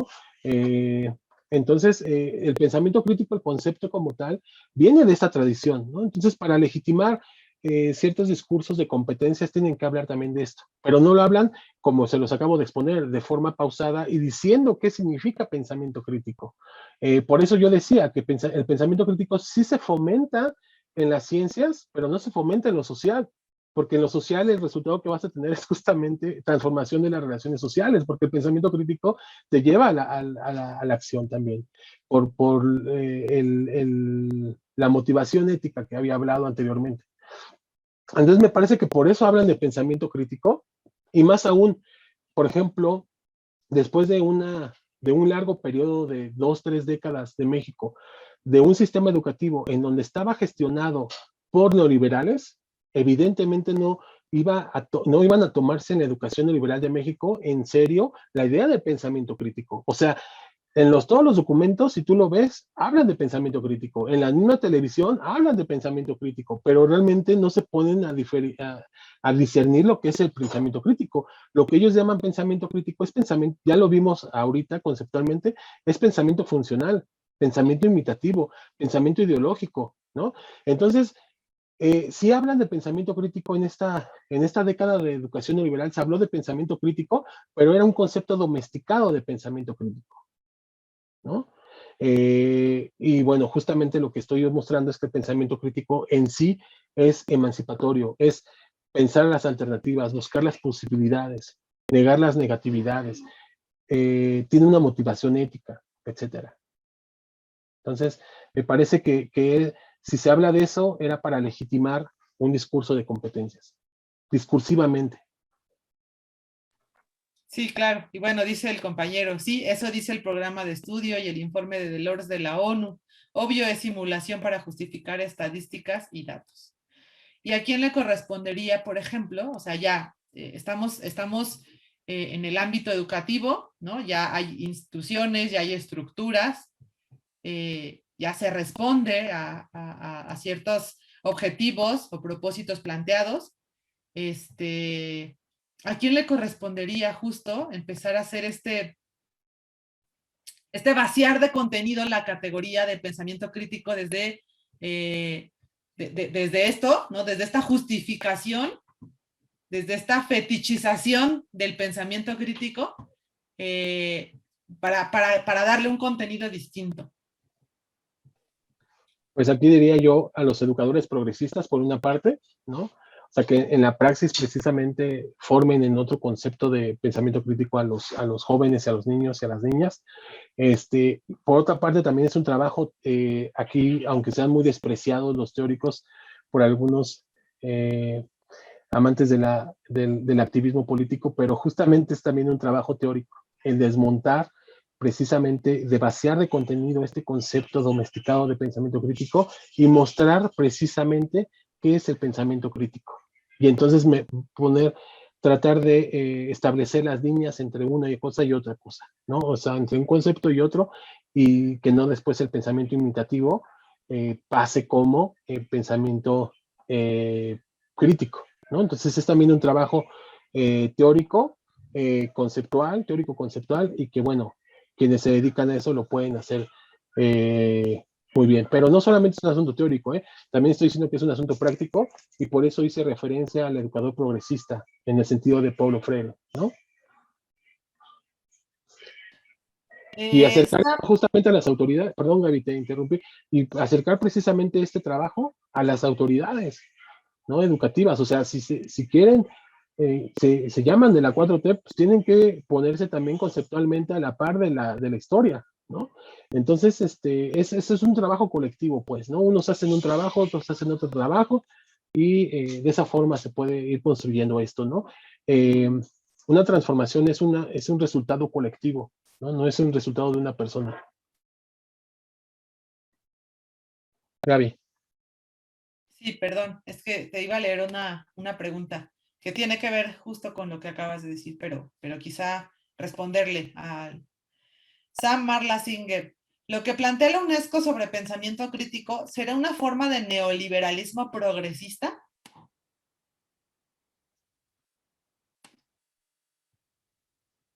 A ver, ¿va de nuevo? ¿Va de nuevo?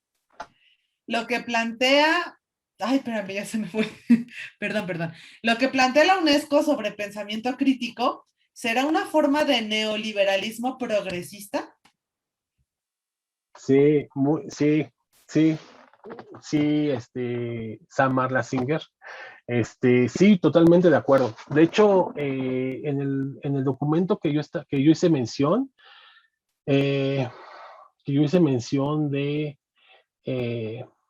eh, al principio en mi exposición, y considerando que si estamos hablando de neoliberalismo progresista en los términos en que Nancy Fraser ya lo expresó muy bien, razón por la cual nada más recibió ataques y en vez de ponerse a pensar lo que realmente estaba diciendo, sin duda, sí estamos hablando de un neoliberalismo progresista defendido desde la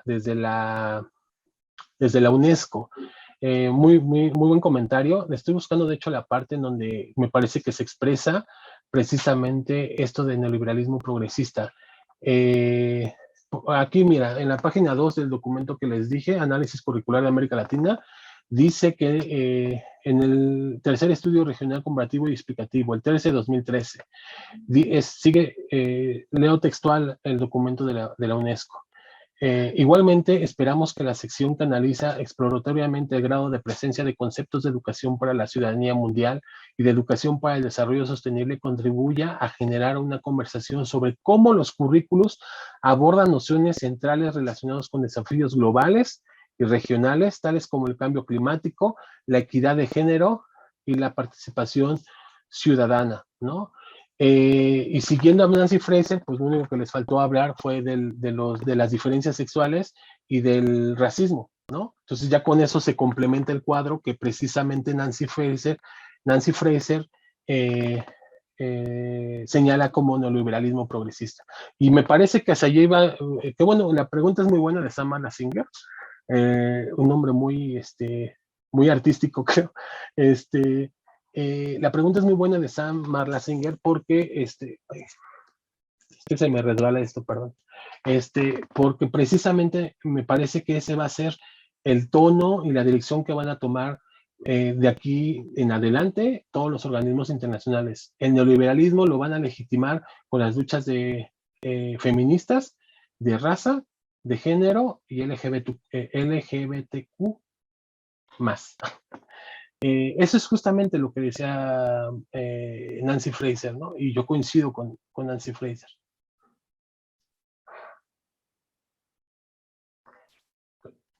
Bien, dice Ezequiel Montes, la nueva escuela mexicana marca que el humanismo debe ser la base. La filosofía debe entrar en acción de forma directa en la educación, de mano con la pedagogía. Bueno, ya se nos está adelantando un poquito a la presentación de mañana, pero bueno, no sé si tengas algún... ¿Cómo era el comentario? La nueva escuela mexicana marca que el humanismo debe ser la base.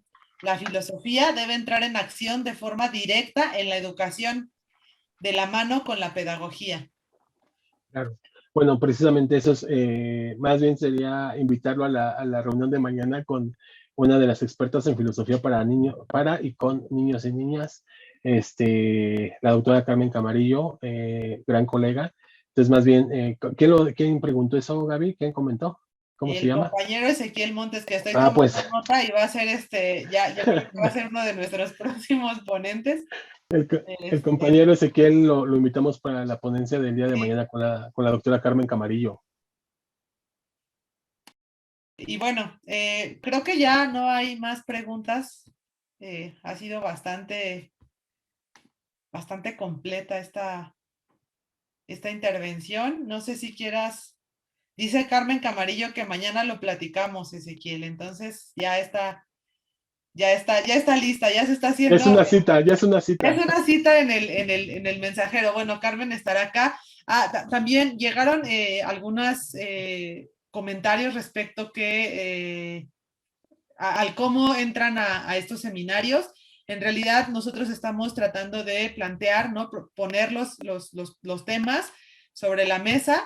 Y bueno, ahora, por el momento, justo como es este seminario es muy rápido, de alguna manera, bueno, la única participación es a través del chat, pero bueno, ya vieron que ahí se puede hacer interacción.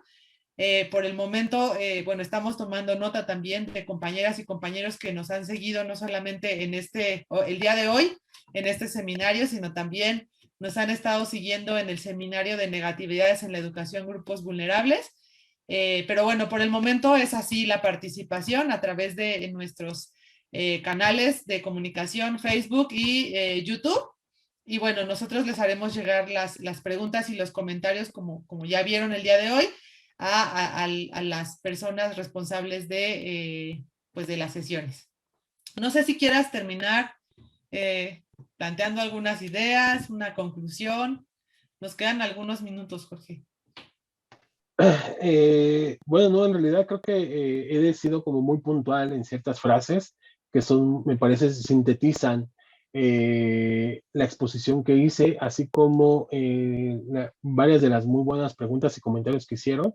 Así es que más bien me gustaría que compartan este tipo de pláticas, así como las que van a venir en los próximos días y semanas con los compañeros docentes del sistema educativo, las compañeras también docentes, las maestras, los maestros, y que de alguna forma socialicen este tipo de reflexiones que intentan ser más profundas que lo que se presenta en los planes y programas de estudio, en los documentos oficiales, incluso en los mismos libros de texto, ¿no?